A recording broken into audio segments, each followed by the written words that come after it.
బాలికలపై జరుగుతున్న లైంగిక దాడులు, వేధింపుల నుంచి రక్షణ కోసం కేంద్ర ప్రభుత్వం పోక్సో చట్టాన్ని తీసుకొచ్చింది. మే 2012న పార్లమెంటులో బిల్లు ఆమోదం తర్వాత నవంబర్ 14 నుంచి చట్టాన్ని అమలులోకి తెచ్చారు.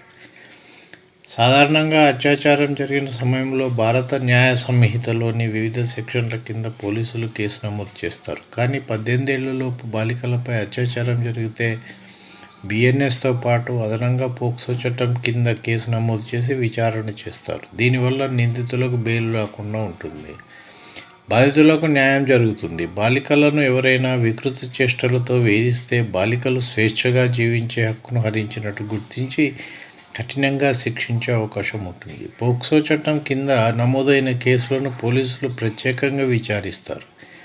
బాలికలకు కావాల్సిన అన్ని వసతులను భరోసా కేంద్రం ద్వారా కల్పిస్తారు.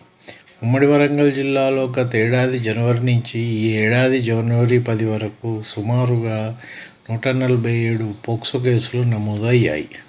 ఇదంతా తెలుసుకోండి. పోక్సో చట్టము ఎంత పటిష్టమైందో తెలుసుకోండి. దీన్ని ఏదైనా ఇబ్బంది కలిగినప్పుడు దీన్ని వాడండి.